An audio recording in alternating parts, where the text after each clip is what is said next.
Welcome to Good News Heroes on U-Nite Radio. I'm Jenna. I'm so glad you tuned in today. Can you tell me what choice Eric Liddell made in the last episode? He dropped out of the Olympics because he thought he would be disobeying God to run on Sunday. But will Eric give in to the pressure to run in the Olympics? Let's join Piper and Logan to find out. Now pour in the oil and salt. Now shake the bag so it covers all the popcorn kernels. Ooh, here's the fun part. All right, and put it in the microwave and hit the popcorn button, and we'll have to keep an eye on it to make sure it doesn't burn. Huh, who knew making homemade popcorn was this easy? It was my midnight study snack in college. I'm pretty sure the only way I survived was by eating popcorn. And yeah, college food was not that great. But only fresh popped, right? Absolutely. This has some extra steps, but it is way better than store-bought popcorn. You were really busy in college, weren't you? Sure was. Did you always go to church on Sundays? I didn't always. Really? Nope. I was overwhelmed and exhausted. So I started sleeping in and studying sometimes on Sundays instead of going to church. I thought I needed the sleep and the extra study time more than going to church. That makes sense. Did it work? For a while, yeah, but after a few weeks, I started replacing my personal Bible time with other things too. I wasn't praying or spending any alone time with God, and I was still exhausted. But I started getting more overwhelmed and sad. Just because you skipped church for a while? Well, that was a problem, but it showed I had a way bigger problem in my heart. I had stopped putting God first in my life. After a while, he was barely part of my life. One night, I couldn't sleep because of how stressed and sad I was. And I asked God why he let me feel this way. He was showing me how important it is to put him first. So, did you start going back to church? Yeah, and I started spending time alone with God again. And things got better after that because I started putting God first in my heart and with my actions. Oh, it's done! Were you scared of that happening to me if I skipped church for club soccer? Yeah. I'm not happy of how I didn't keep God first in my life, and I didn't want you to have to go through the same thing. I love you too much to let that happen if I can help it. I didn't know you went through that. Well, I didn't want to tell you when we were discussing club soccer. Dad and I tried explaining the logical reasons instead, but I guess sharing what happened to me would have helped it make more sense to you. I'm sorry, Logan. It's okay, Mom. Thanks. Mom! Is the popcorn ready? The movie's Oh, coming!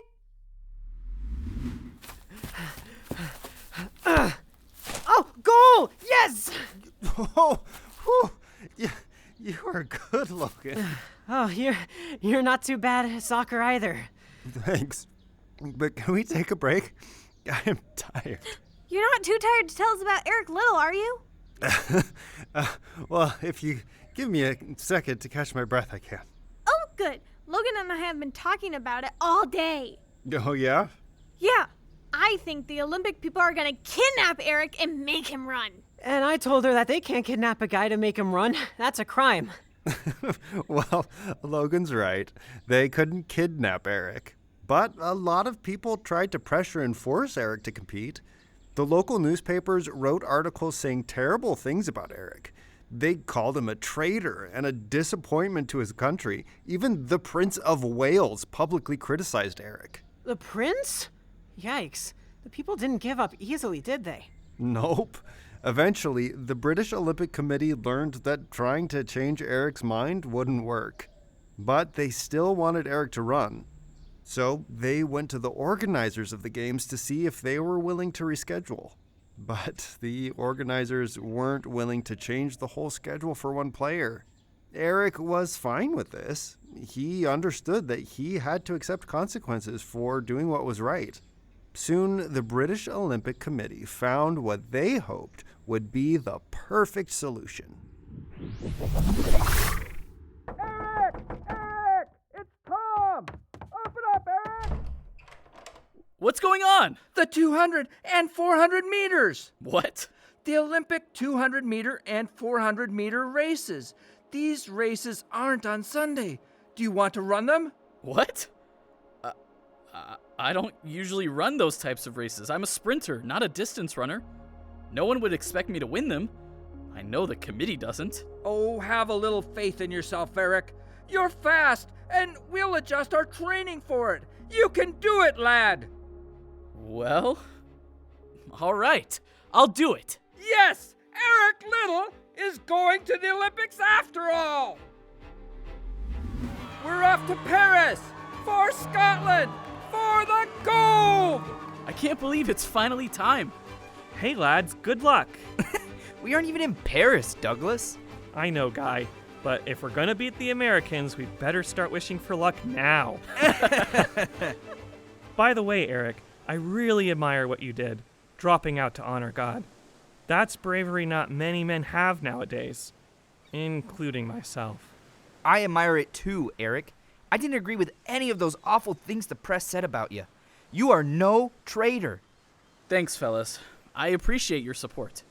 And I'd appreciate your prayers for my races. Of course. With God's help, you'll prove all your critics wrong. It's a beautiful evening in Paris. Perfect running weather for the final 400-meter race. 6 incredible runners have won race after race to qualify for the final. One last race stands between them and the medals. Our runners this evening are David Johnson for Canada, Josef Imbach for Switzerland, Joseph Codd Taylor, and Horatio Bitch for the United States of America. And for Great Britain, Guy Butler and Eric Liddell.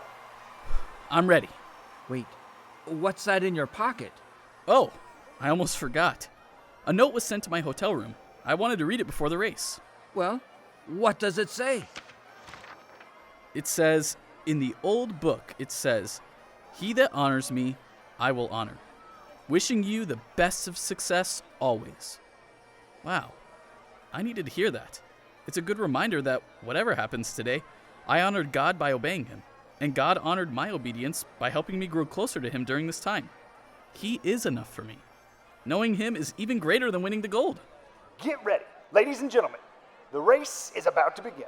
That's my cue. Good luck, lad. Gentlemen, on your marks, get set. And they're off. Liddell takes the lead with great speed, but can he maintain it? Bitch and Butler follow close behind him. Oh my, oh my! Imbach has tripped over the lane ropes and fallen. Can he get up and finish? Stand down. Folks, Josef Imbach is out. Meanwhile, Liddell has stayed in the lead. There's that famous running form, folks. Head back, arms flailing. Can it win him the gold? Fitch closely behind him, followed by Butler. Can Fitch catch up to him? They're almost to the finish line, but who's going to make it over first? It's Eric Liddell. Can you believe it, folks? Liddell has won the gold. Fitch wins the silver medal for the United States, and Guy Butler clinches the bronze for Great Britain. Ladies and gentlemen, I've just gotten word of another amazing accomplishment. Not only has Eric Liddell won the gold, he has set a new world record finishing at 47.6 seconds. Can you believe it, folks? Before today, no one expected Liddell to win a medal, and now he's made history. Look at this, Eric. The same newspaper who called you a traitor now call you a hero. Just look at this report. Certainly, there has not been a more popular win. You sure showed them. And is it true that invitations to speak at churches have been coming in? They have been.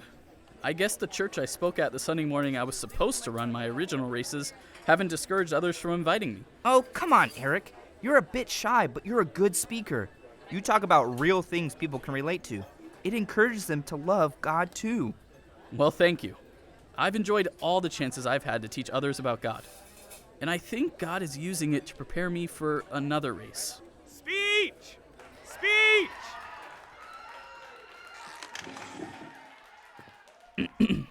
Well, I'd like to thank you all for putting on this dinner in my honor. Your support means a lot to me. A lot of people have been asking me, what's next? I've run many races and won most of them, but now God is calling me to run a different race. I'm going to be a missionary to China. Those who know me and my family know that my parents have been missionaries to China all their adult lives. China is where I was born and grew up until it was time for my formal education. My older brother Robert returned not too long ago as a missionary doctor. Soon, I will join my family in China and run the new race God has put before me. I covet your prayers as I train for this new race.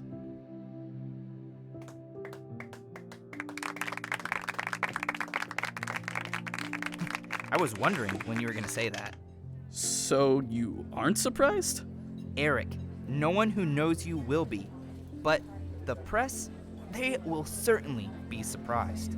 Oh, yes. I wonder what they'll have to say about their newest hero leaving Scotland for China. But wasn't Eric already being a good news hero in Scotland? Why did he have to go to China? Because it's what God told him to do. From the time he was little, Eric longed to return to China as a missionary. What's Eric gonna do in China? Well, I've got to run, but that will be a great place to start next time. Oh, you're not funny. What does God have in store for Eric in China? Tune in next time to Good News Heroes to find out.